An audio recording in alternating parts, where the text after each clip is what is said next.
Today, man, we're going to be talking about 10 different ways that you guys can improve your pass game in College Football 25. Not only is all the stuff that we're going to talk about in this video is going to apply to College Football 25, but a lot of this is going to, apply to future college games.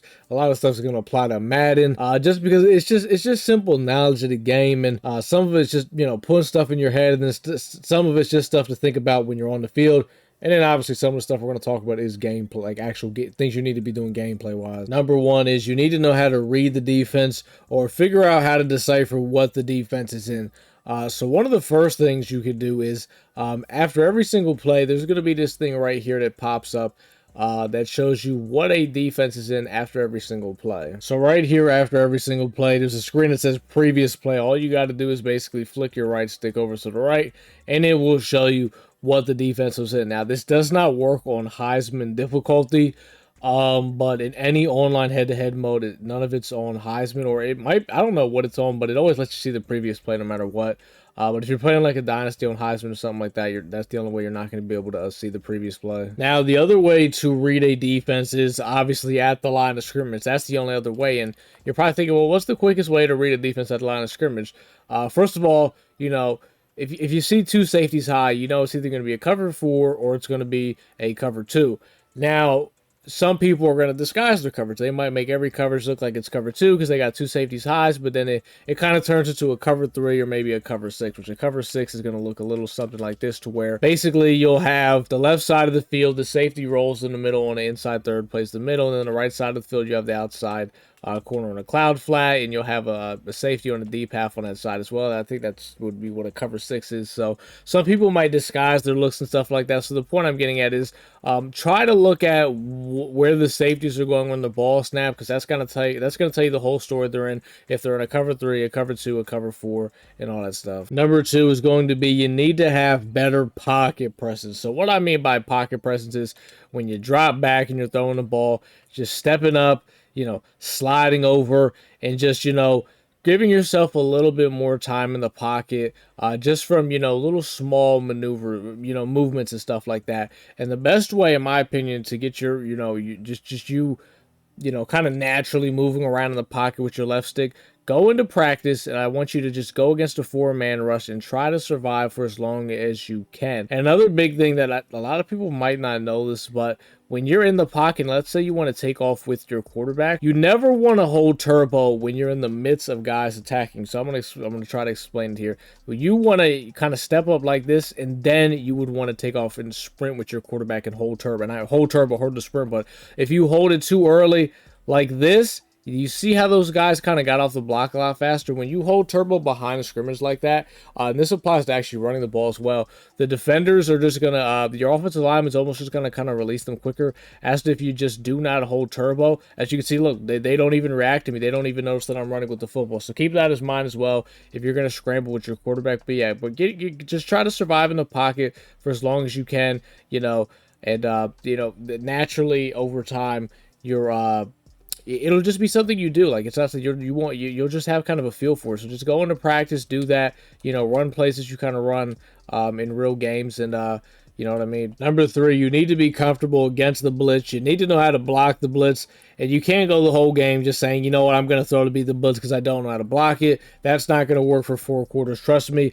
you need to be comfortable against the blitz. So I'm going to show you how to block a couple blitzes in the game that you guys might be going against, and an alternative that you might be able to do if you are struggling to blocking a certain blitz. So we'll talk about a couple blitzes. The first blitz is going to be the loop blitz. This is out of Dollar. This is not the exact blitz. I don't know. I don't run it. I'll be honest with you, but I know how to block it. It's basically the blitz where, like, they come out in that Dollar style look, which is with 3 down linemen, and there's this linebacker that blitzes right here in the middle, and he'll start, like, if he's on the left, he'll go all the way to the right, and he'll pretty much loop like this, and he'll pretty much come in free, or it could be vice versa. This guy comes in like this, or there's the other one they do where, like, they'll have this guy right here blitz, and what they'll do is they'll get on the line with their backer, and they'll have the offensive lineman engage with him, and then this guy that's blitzing is going to run in free behind him because the offensive line was engaged with him. Basically, I'm going to show you how to block that one right now. All you're going to need to block this blitz is you're just going to need to block your running back. So what we're going to do is, and by the way, hold on. before we even do the adjustments to set up the protection, make sure you set up your protection adjustments last, because if you, let's say I decide, let me do the protection first, I'm going to block everybody, do all that, you know, do whatever I gotta do with the line, and then I start setting up my routes and changing routes and all that stuff. In the past, what used to happen was it would reset your blocking, so do whatever routes and stuff you're going to put out there, do all that first, do your blocking last. So to block this, what I like to do is you're going to double team the D tackle, you're going to block your running back, and then you're going to ID the backer that's blitzing. So let's say, for example, it's this guy right here in the middle, you'll ID him, which is LB, you hit A, and then you pick the guy to ID, and that's pretty much that. And it'll pick that one up, and it's going to work for all those the two loops that I just talked about. We'll talk about mid blitz next. Mid blitz is a pretty easy one. Really, all you got to do is block a tight end. So in this case, you're going to want to block the tight end on the right in this situation, because you see how that that defensive end is lined up. That's usually the guy that's going to try to come in free, and that's pretty much it. You can pretty much do whatever else you want. You can put everybody on a route and do whatever you want. So mid blitz is, in my opinion, is very easy to block. I really do not like to I don't like to slide my line a lot for a lot of blocking schemes, just because I feel like it's really wonky at times. But let's say, for example, like in this situation, they're blitzing like this slot corner on the tight end side with A. A lot of times, like, you can just block a tight end on the line, and it's picking up most of the stuff in the game. So that's pretty much that for any other blitzes and stuff like that. If they're blitzing slot corners and stuff like that, if they're hitting you with like a double slot blitz out of dollar, like let's say you see how there's a slot on this right side, let's say there's also a slot on the left side. Really all you would have to do is block a running back in that situation. That would probably be the only time I say slide the line if you know there's sending a double slot blitz, because what you could do is you could slide the, let's say there's a, you know, a slot corner on the left side, you could don't do a full slide, but half slide the line to the left, and then ID the other slot guy on the right that's being blitzed, something like that, and the running back would be able to pick that up. You can put the tight end on a route and do a little something like that, so it's pretty easy. Now, the alternative, if you are struggling in a situation to block a blitz, and you're like, yo, I can't sit in this pocket, it's really struggling, what you could do is you could try to roll out the pocket. Typically, the tight end on the line is going to make this a lot easier, and really all you're going to want to do is block the tight end. You're going to double team the D end, and you're just you're pretty much just going to roll out, get your quarterback on the move, and just try to make a play like that. You know, you could use the situations if maybe a four-man rush is pressuring you really good, and you just got to get out the pocket. This works really good against four down linemen and 3 down linemen is really where that's the best. Number 4 is going to be, you need to simplify your route combos. A lot of times, now I've seen this with a lot of people that play, especially a lot of my friends and stuff. Every single route that they put on the field, they think it's a route that they have to throw. So for example, I'll give you an example. They'll put something out here. You know, so let's see something crazy I've seen before. They'll do something like this, and in their head they're thinking, you know, every single route in this field can be thrown. You got to simplify it. If you're dropping back and you're looking at every single guy on a route because you think, you know, he might get open in that situation, that's not how you should be looking at it. How I like to do it, I like to use routes to get other routes open. What I mean by this is, for example, in this play right here out of Y Sale, I have the outside receiver on a streak. He's not even in the, in my progression system, he's not in it. The only way he is getting this football is if it is a coverage bust, or if a guy is switch sticking and doing something like that and giving up something, which we'll talk about, you know, how to beat guys switch sticking and stuff. The point of this streak is to get this corner route open. It's a clear out streak. He basically takes the outside corner out to play. You're looking to throw the corner route underneath, but it's a high-low type situation because you got the corner route high, and then you got the running back running this flat route, which if you want, what makes it a little bit easier is actually kind of motioning him out wide, maybe put him on like a little zig or something like that, and then it's a high-low situation. The streak isn't really, you know, part of the play. Something else I even like to do is my tight end on the backside, I like to put him actually on a little streak route, and then the receiver on a little drag route. And really, there's only like 3 routes you're really looking for, because this tight end on this streak is another kind of clear route and away for the drag route. Even though I will say this sometimes can be a quick hit throw, like snap the ball, see you got the streak immediately and throw it. Or sometimes, once again, if it's a coverage bust, he gets, you know, wide open downfield. But, you know, his job is to kind of get the drag open, and just use other routes to get other routes open. It'll make your life so much easier. You're not going to have to look at a million things, and it just makes your progression system so much easier. And also get in the habit of having like a progression system. So basically in this situation for me, I would start left to right. Like the first thing I'm looking at is if I could immediately throw that streak, which most of the time you can't. You're looking for the drag, but you're starting left to see, okay, can I hit the streak quick? If not, can I hit the drag underneath? If none of that's there, then really this right side of the field is all kind of one read because you're just reading high to low. If the cornerback's playing underneath, then you don't have the zig, and then you're gonna have the corner route. So you know what I mean? It's just make your progression system a lot easier. Don't complicate it. Like I have 5 guys on routes right now, and only 3 of them I'm really looking to throw the ball. Number 5. Run the football. You got to run the football. And I know this isn't passing. How does running the ball help the pass game? It's going to help it in so many ways. One, it can create big play opportunity. And the reason why is because let's say you're running the ball effectively and the guy you're playing against is just not stopping the run, so you're going to keep running it. What is he going to do? Now he's not going to pass commit his line anymore, which you're going to take away from his pass rush when you do decide to throw because he might not pass commit.